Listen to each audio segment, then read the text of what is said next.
Hey guys, welcome to Rogue Home Cinema. In this video, we're going to talk about where the seats should really go in a couple of different room sizes. So we're going to discuss the importance of seating, not just for comfort, but for the sound and the picture experience. So first of all, you need to ask yourself how many people are really going to use the room. That is, how many people are going to use the room every week, week in, week out. Not that occasional seating where maybe you've got friends over, maybe it's the grand final weekender. Now you may be an entertainer and you're like, yep, we have the whole family of 4 and we always have friends over. Okay, great. Well, you need 6 or 8 really good seats. But for most people, they really need to focus around the family. And that's, typically on average 4 seats, mum and dad and a couple of kids. And they're therefore the seats that we really want to prioritize a cinema design around, because they're the seats that really, really matter. And there's still the opportunity for secondary seating. So this is when it's grand final or some friends, or the kids, or a kid's sleepover, where you've got maybe 8 or 10 people in the room. That's when the bean bags and the bar stools can deploy into the room, get everyone in there.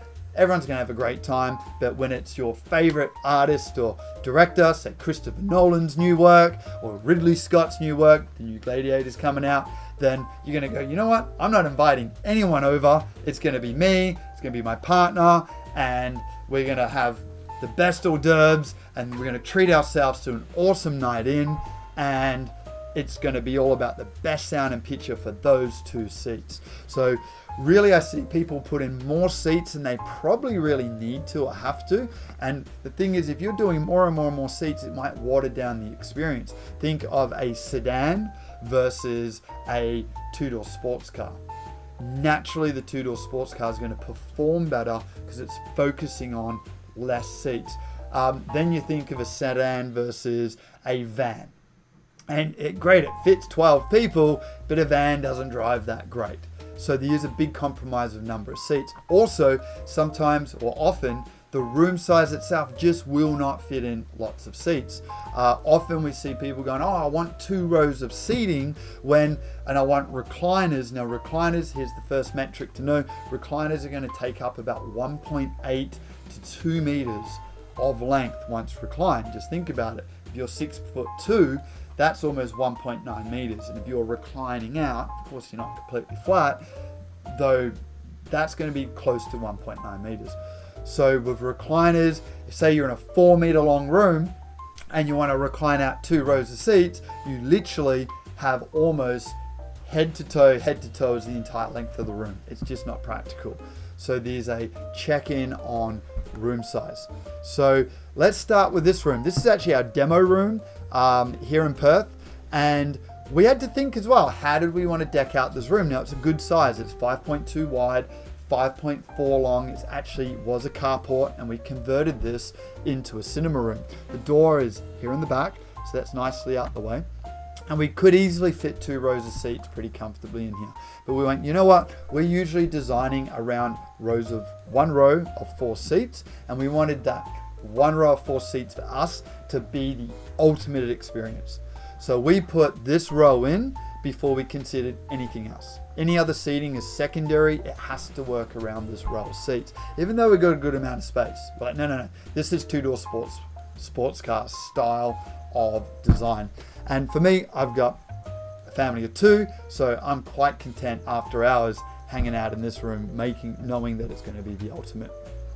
So here we've got the seats already in the actual optimal position, but let's talk about what we need to know. First of all, we want to keep seats as far away from the walls as possible. Easier said than done in a small room, but we really want to keep the seats away. So you can see they're actually a long way away from the walls. So this is a good spot. Secondary, we want to make sure that we're away from cancellation points in the room. When I say cancellation, we're talking about the bass.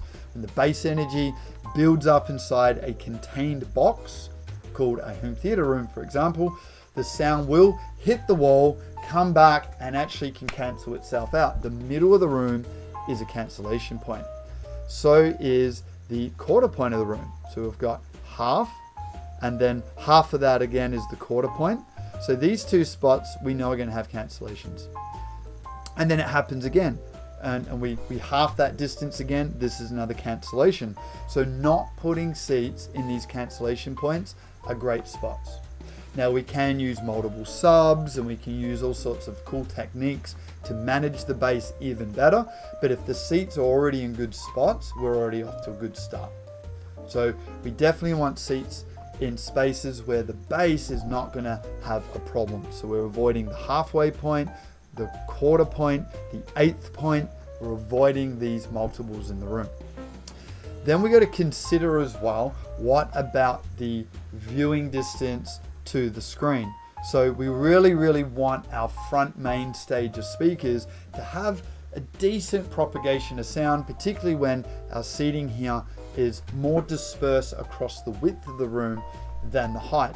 So we really want our front left speaker to be on the left of all the seats, and we want our right on the right of all the seats. So if we're sitting too close to the actual screen, then we're just not getting a great deal of dispersion of all that front stage mixing and blending through the room before it hits our primary row seating. This is also not a great use of space if you want to do some yoga in the room, some dance off, the bean bags, all that sort of thing. So definitely around in this case, it's actually around almost 70% back in the room. It's actually 68% back in the room, in between where these nasty little bass holes are. So this is working really great. Now, the surround sound speakers, they can usually work around the seating. So we want to plot the seat away from the boundaries, away from the seating holes, from that sort of 60 to sort of 80% back in the room. So then we've got also good distance to the screen. Each seat, as we go across the room, is encapsulated into that whole front stage. If we're too close, then the angles of attack end up getting way too severe. So this person is generally viewing the screen, off to the very edge of the screen. There's only a small amount of angle. If we go right up close, there's a really severe angle for this person to look all the way across. So we're moderating the geometry or the angles of those primary seats as well. So further from the screen is good for moderating that, but then we need a bigger screen that costs more power to light it up. So there's a dichotomy here. There's no free lunch. There's always this sort of balancing act. So this is a really good little spot for the seating. Lots of space for the effects channels, and a really great front stage as well. Let's have a look at a smaller room. Okay, so in here we have a room that's only less than 4 meters by almost 3.5 meters.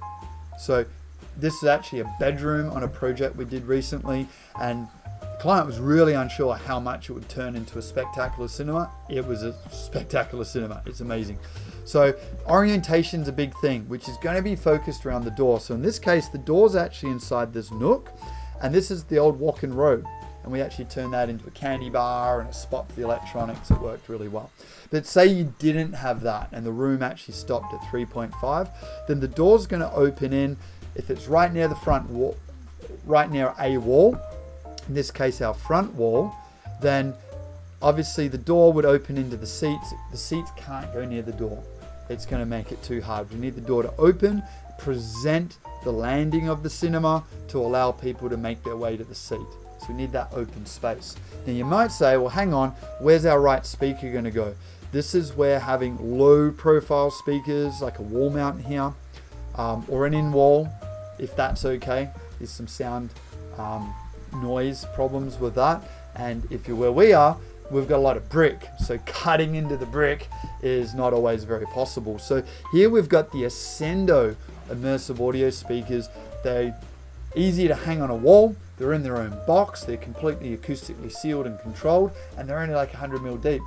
So even if the door came in here, this front stage is fine because the door will open over that shallow speaker, no problems. Obviously this cabinet won't work if indeed there's doors here, but the cabinetry the equipment can go out elsewhere, but that front right speaker really needs to go where it is. In this case, the door's actually set back more, and that was even less of a drama. So Choosing your orientation of the room will be very much based around really where the door is entering and whether you can get to the seats without that actually getting in the way. So here we've still got almost a couple of feet really of space between the wall and the listeners. So you can see the lounge is off the wall a little bit, and then the pillows bring the seating off the wall a little bit. This is actually quite good. And you can see also if I put a little bit of our seating scenario, our speaker calculator in, that those surround speakers are quite happily working inside the ideal range. Meanwhile, the viewing angles there for the screens around here, image here and here. Whoops, let's move this around. We're hitting 45-degree viewing angles with a typical projection system. This is all fitting really, really nicely. So there's a really small room with the seating position working quite comfortably, but the door and the entry really playing a massive role in the orientation. And then even a nice big room, we've actually haven't gone overboard by just packing the seats in. We've focused on the primary row and making that as awesome as possible.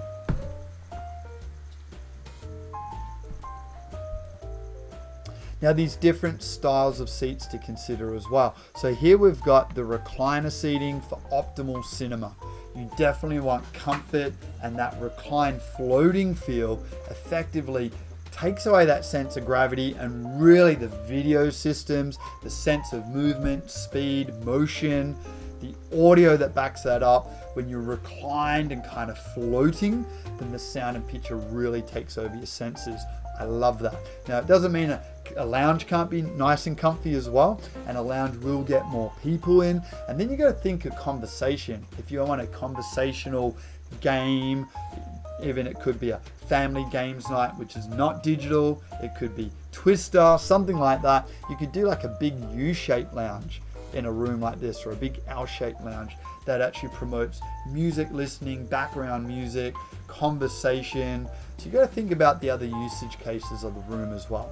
So we focus here on optimal cinema, but certainly these other seat styles could be another thing to consider as well. So I hope that video has been great value to you. We're going to do some more follow-up videos on the next steps on creating a cinema. We'll use these same rooms as a demo so you can see how these rooms build out and become the ultimate cinema all in your own home. Remember to subscribe and check out more on our website. I'm Scott Rogan, founder and lead designer of Rogue Cinema. We'll catch you next time.